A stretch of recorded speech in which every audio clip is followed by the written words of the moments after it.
O Mais Pecuária destaca a produção de carne, a pecuária de corte no Brasil em 2021. Foi boa? O resultado foi bom? Mais ou menos, negativo? E para 2022, como deverá ser? Bom, são perguntas que eu vou fazer para o nosso convidado, o zootecnista e diretor da empresa de consultoria PEC-BR, o Caio Rossato, está aqui conosco no estúdio, ao lado do analista e comentarista João Pedro Cuti Dias. Muito boa tarde a vocês. Caio, tudo bem? Boa tarde, tudo bem, Zaidan? Obrigado pelo convite mais uma vez. É um prazer aqui estar encerrando o ano aqui com vocês. Sempre importante dizer que o Caio hoje é um grande consultor na área de produção de carne de qualidade e a experiência dele se deu principalmente durante, não sei quanto, não me lembro quantos anos, Caio, mas acompanhando abates de bovinos diretamente do frigorífico, avaliando carcaça, tipificação de carcaça. Essa é a experiência que ele sempre traz para a gente aqui. Caio, 2021, qual a sua avaliação do setor? Foi um ano de muita insegurança, né, no início. Todos nós acreditávamos que a pandemia poderia sim interferir diretamente no consumo do mercado interno. Assim foi, né? Realmente reduziu por conta dos preços altos. Mas logo isso foi corrigido pela demanda do mercado externo, né? A China entrando muito forte, né? Comprando muita carne nossa, né? O frigorífico se adaptando à questão de subproduto, miúdo, né? Conseguindo posicionar de maneira mais consistente, né? Tendo melhores preços repassados tanto no couro quanto no miúdo e fez com que a arroba tivesse uma estabilidade, né?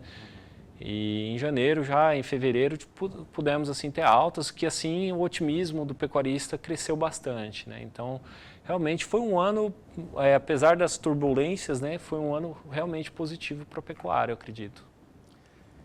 Caio, você que trabalha há tempo nessa área, a evolução da pecuária de corte no Brasil, especialmente no Centro-Oeste, na sua opinião, o avanço que deu em termos de qualidade, raças zebuínas com marmoreio, uma série de conversão, cruzamento, idade de abate, esse somatório, está se consolidando todo esse avanço? Sim.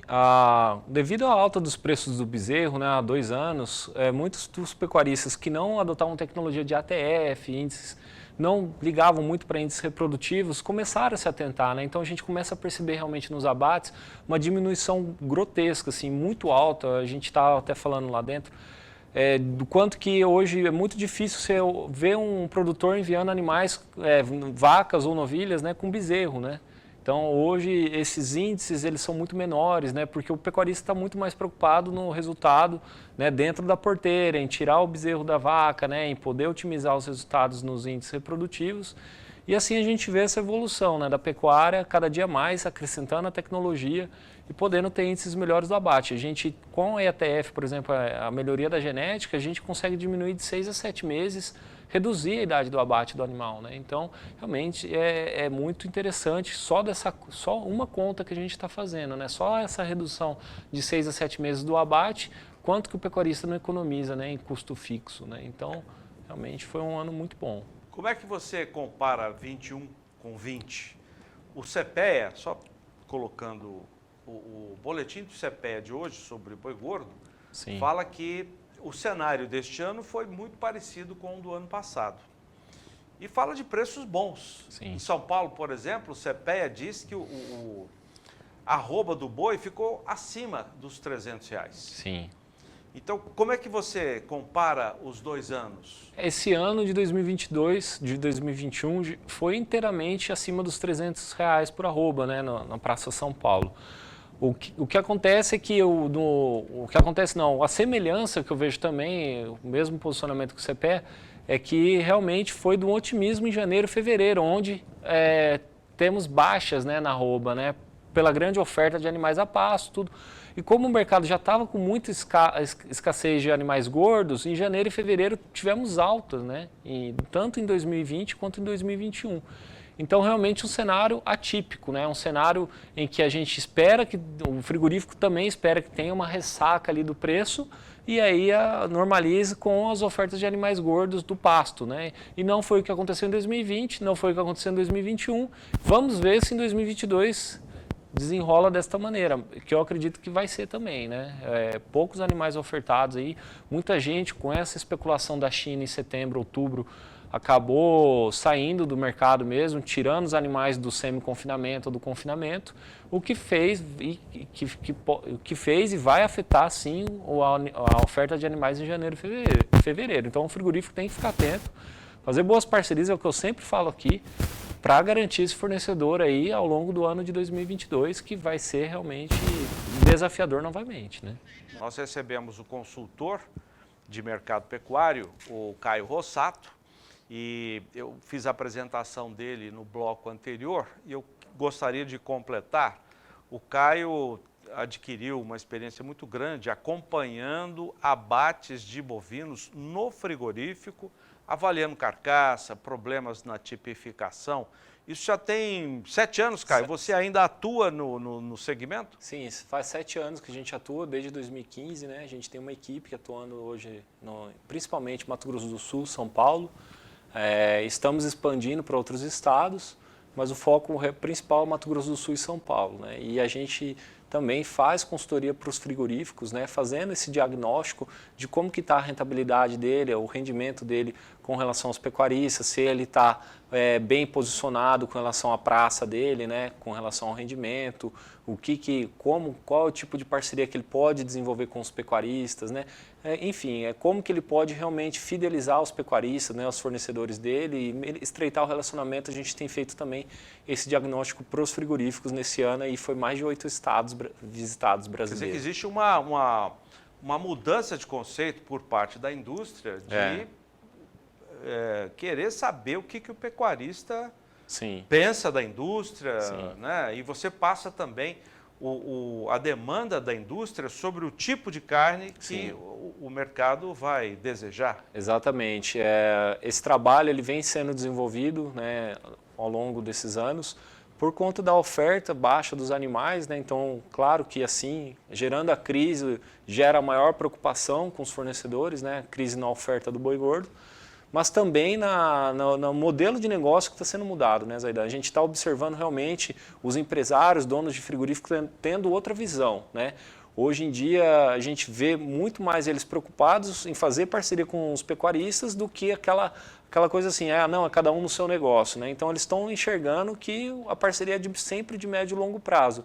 E a gente faz realmente esse diagnóstico para ele ter uma visão realmente sensata e equilibrada de como que ele está sendo posicionado ali na praça dele. Então, por exemplo, eu tenho um frigorífico na região do Mato Grosso, né? Eu vou analisar quanto que está meu rendimento com relação às outras praças, se eu estou acima ou abaixo da média, né? E a gente tem esse histórico. E aí, assim, a gente faz um diagnóstico para ele melhorar as parcerias com o pecuarista. Então, vários estados que a gente foi, inclusive no Amazonas, no Acre, agora o último que eu fui no Pará, eu criei linhas de fomento pecuário para que o frigorífico remunere melhor as carcaças de qualidade, independente se ele atende algum mercado ou não. É realmente para rentabilizar a operação dele dentro do frigorífico. Em tempos de oferta restrita, João Pedro, e 2021 foi assim, e eu volto a lembrar do que disse o CPEA no seu boletim de pecuária de hoje, 2021 marcado por oferta restrita de boi gordo. Então, em tempos de oferta escassa, o frigorífico tem que procurar garantir a sua matéria-prima ao longo do ano. E quando você olha hoje, a exportação passa a ser 30% da produção de carne brasileira para o mercado externo. Sim. E o grande comprador, no caso chinês, ele não compra esse mercado spot, ele quer contratos. Eu creio que ele vai fazer negócio com o frigorífico pensando de janeiro a dezembro, praticamente, né? E aí, mas tu vê hoje nos frigoríficos uma preocupação deles formar uma equipe de ou de fornecedores que possam atender aquele padrão de exportação ou padrão de carne premium, etc. Hoje há esse pensamento, tu sente isso? Na abertura da China, no início, a maioria dos frigoríficos criaram um protocolo de fomento bonificando carcaças que davam a idade que a China pede, né? Alguns deles recuaram, a maioria recuaram nisso aí e passaram assim pagar no balcão mesmo. Então, eles conhecendo os fornecedores que eles sabem que vai dar a idade do animal, que vai atender a exigência da China, eles chegam a pagar ali de R$ 3 a R$ 5 a mais na arroba, né? Sabendo que aquele gado é jovem, né? Que vai atender a expectativa dele para o mercado chinês. O que a gente tem que entender é que quando tem uma agressividade muito grande no mercado em buscar um tipo de produto, consequentemente, na falta de oferta, o fomento tem que vir, né, da indústria para trazer esses pecuaristas para dentro do abate dele, né? Então, realmente foi o que aconteceu com a China, né? A gente vê outras linhas de fomento, de linhas especiais, né, linhas gourmets. A gente vê na linha grill, né, tem alguns frigoríficos que remuneram a mais uma carcaça por atender linha grill da indústria, né? Então, realmente, cada dia mais o mercado se desenrolando, desenvolvendo mercados específicos de carcaça, né? Agora, Caio, você falou agora há pouco, até fora do ar, lembrando do crescimento do rendimento de carcaça hoje na pecuária brasileira. Sim. A pecuária, que é a maior comercial do mundo, evidentemente que não tem esse padrão de excelência no Brasil inteiro. Sim. Tem alguns nichos que já tem esse crescimento, como você destacou. Eu Sim. até peço para repetir aqui o que Sim. você disse, né, que você viu recentemente novilhas sendo abatidas com Sim. rendimento de carcaça de 60%. Sim. Que a média está em 50%, 52% Sim. de carne, né, que o frigorífico paga. E aí você citou a Pecuária BR, que é uma até da casa, Sim. uma vitrine de tecnologia. Mas são nichos pequenos, Caio, mas isso está aumentando no Brasil? Zaida, eu lembro quando eu vim aqui há 7 anos atrás, acho que foi a primeira entrevista que eu dei, isso era um sonho, né? A gente tinha isso aí como meio que uma utopia. Até a questão do relacionamento com o próprio frigorífico. E a gente vendo isso acontecer hoje é muito gratificante. Você vê uma novilha sendo abatida com 59% a 60% de rendimento, é muito gratificante. É a aposta da genética e da tecnologia, né? Então, igual o seu Cláudio tem a fazenda lá, a Pecuária BR, em que ele insere esses animais, dá o confinamento, dá o ambiente, né, para ela, dá o confinamento o grão inteiro para ela ser muito bem terminada, e essas novilhas sendo abatidas em parceria com o Barreto Steak, podendo chegar de 60% a 59% de rendimento de carcaça. A novilhada, lógico, selecionada por ultrassom, com marmoreio, né? Então é muito bem acompanhada pela tecnologia do pessoal da ProImagem lá, e também o zelo e o cuidado da terminação junto com o abate que a gente acompanha, né, e dá todo o parâmetro para eles. E realmente, cada dia mais está crescendo, né? A gente está vendo um rendimento muito mais justo perante as indústrias, né? Antigamente era sim uma utopia. A entrada do mercado chinês, do mercado do Chile, possibilita isso, porque o frigorífico já começa a pensar assim, poxa, eu tenho um mercado que me dá rentabilidade, eu vou começar a pensar mais no pecuarista, eu vou dar mais rendimento, vou pagar melhor ele, porque eu preciso desses animais a médio e longo prazo, né? Então, realmente, o mercado se desenrolou de uma forma muito positiva nesses últimos, acho que dos últimos 3 anos, assim, que a gente está podendo ver esse resultado da influência do investimento da genética e podendo acompanhar o abate, ficar tranquilo que está tendo um rendimento justo, né? Alguns detalhes de técnico, por exemplo, nós perdemos o mercado americano há uns 3, 4 anos atrás, Sim. por questão de abscesso nas peças de carne. Uhum. Com essa mudança na vacinação da fitose, diminuindo, você vê hoje uma presença bem menor dessas pústulas em termos nas peças Sim. de carne? Seu João, você falou isso lá fora e eu prometo que eu vou compilar esses dados porque vai ser muito interessante a gente trazer isso para vocês. Visualmente falando, a gente tem acompanhado aí que pelo menos metade desses abscessos foram eliminados. Foi drasticamente mesmo. A gente viu quanto... É consequência da redução da dosagem. Da dosagem. E isso é um impacto muito positivo, né? E cada dia mais o Brasil caminhando para a zona livre de vacinação, né? Foram 6 estados esse ano que ficaram livres de vacinação da febre aftosa. E essa é uma conquista muito grande por conta do trabalho da Tereza, né, que já vinha há muito tempo se organizando com a OIE, né, fazendo todo o trâmite necessário para que a gente conquistasse.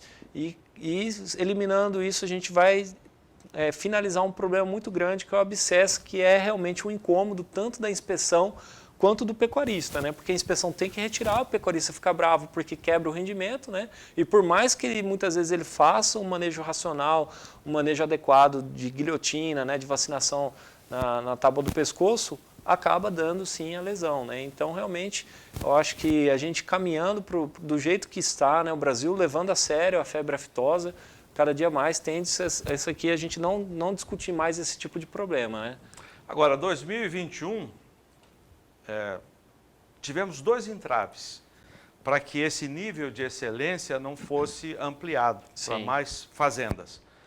João Pedro sempre fala isso, que é qualidade do pasto. Sim. Ainda temos muito pasto degradado aqui no Brasil. Sim.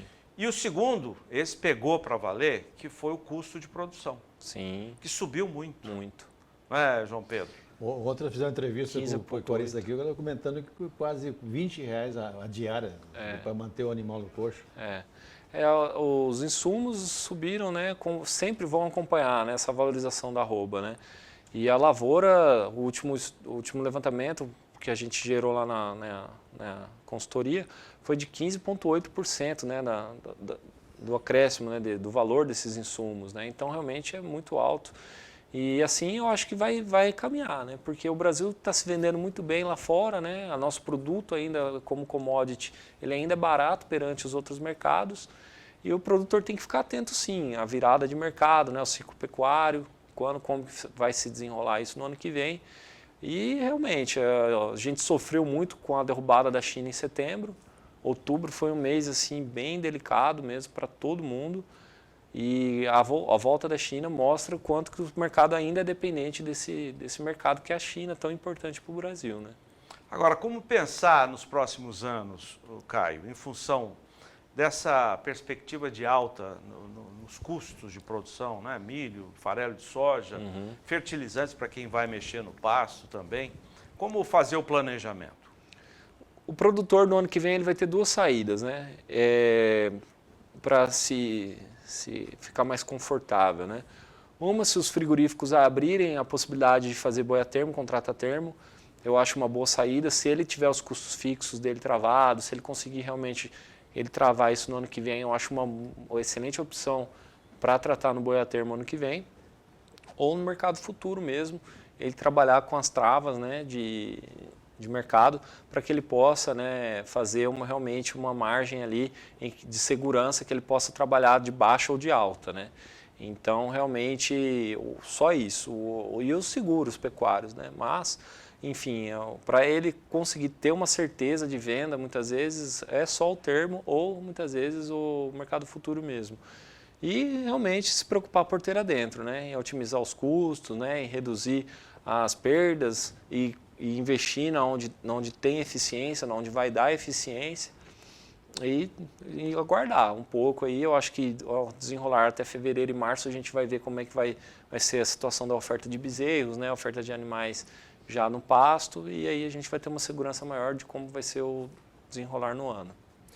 Mercado de carne, você vê o Brasil reduziu drasticamente o consumo de carne bovina. Nós estamos de 42 quilos para 26, 25, depende da estatística aí. Sim. De outro lado, você vê alguns mercados que nós perdemos no passado, como o mercado europeu, com pressão contra o Brasil, por questão de desmatamento. Você vê esse quadro, a cadeia da pecuária, ela está preparada para enfrentar esse desafio daqui para frente? Metano, uma série de problemas que estão surgindo, que não eram discutidos anteriormente, agora está na mesa para discussão. Sim. O Brasil, ele como um grande player, né, de commodities agrícolas, de qualquer insumo, de qualquer alimento que hoje a gente produz, né, somos o celeiro sim do mundo, ele vai apanhar mais, né? Então, o que a gente precisa, na verdade, é se unir como instituição, como classe, e não deixar que isso nos afete, né? Eu acho que tenho que dizer isso, que o governo, sim, foi um grande defensor da nossa classe, porque entendeu que essa classe é uma classe correta, né? Tem sim os gargalos, sempre vai ter, né? Mas sim, o ano de 2021 serviu para a gente se unir e mostrar, falar, ó, não é assim, vocês não podem vir aqui, sair falando o que quer, propagar o que quer e a gente vai ficar quieto, né? Então tivemos campanhas infelizes, igual da Heineken, né?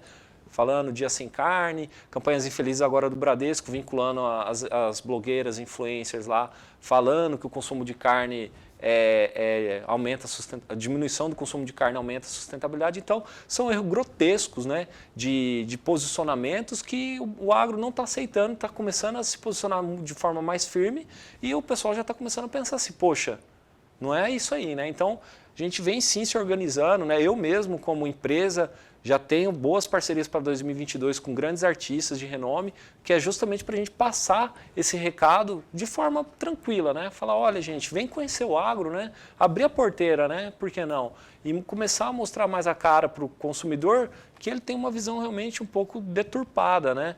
E os mercados externos, né? A gente tem que entender também que tem muita interferência de jogo de preço, né? Então eles fazem isso muitas vezes para derrubar o preço, para conseguir contratos melhores de 10 dias, né?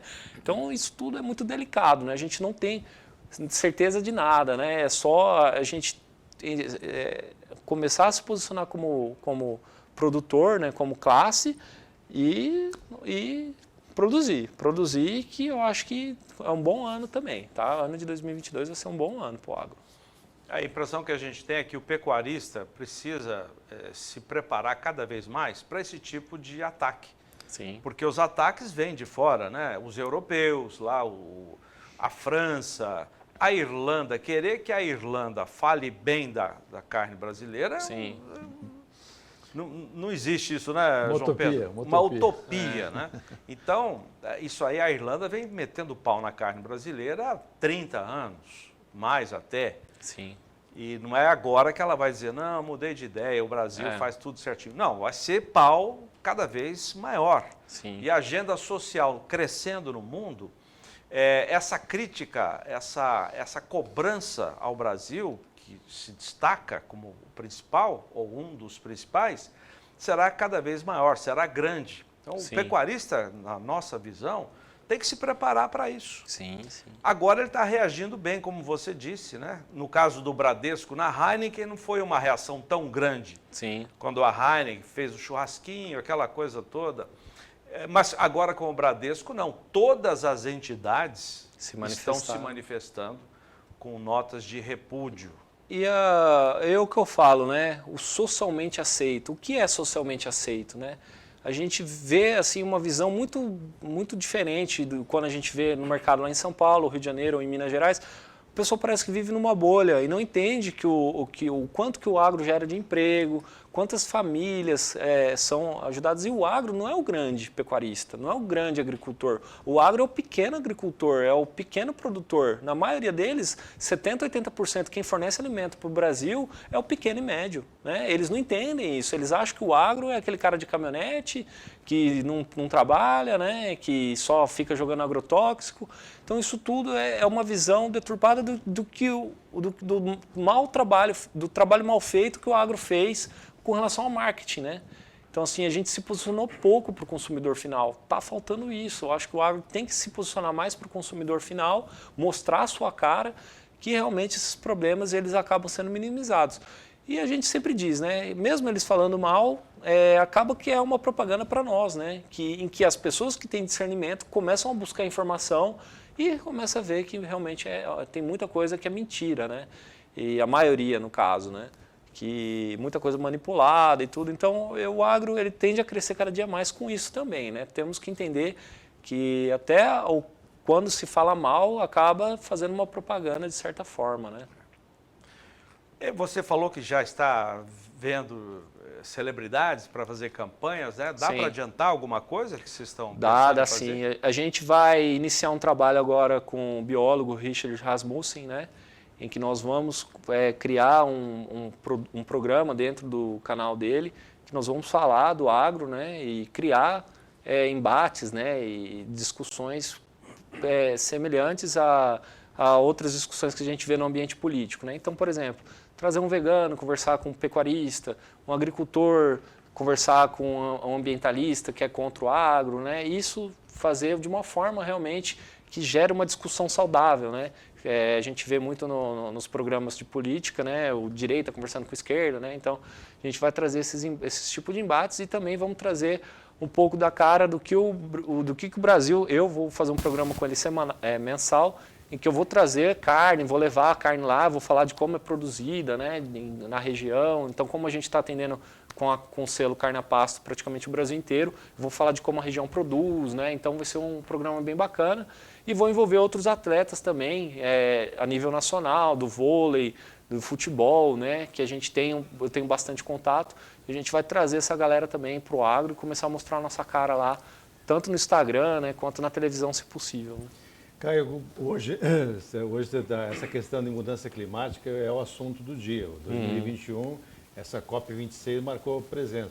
E hoje o pessoal quer colocar, e esse desastre do Bradesco foi querer colocar o animal, o bovino, como bode expiatório da questão das emissões de gases de efeito estufa.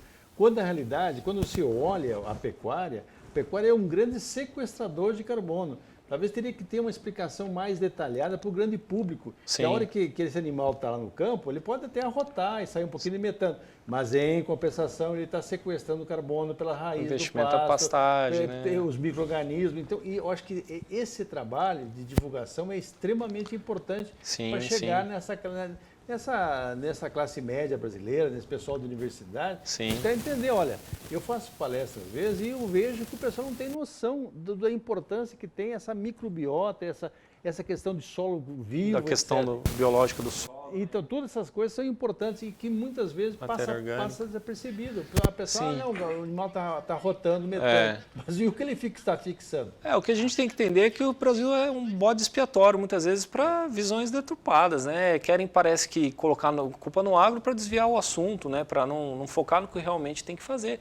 A gente tem uma área no Brasil em que os grandes centros não têm nem saneamento básico, né?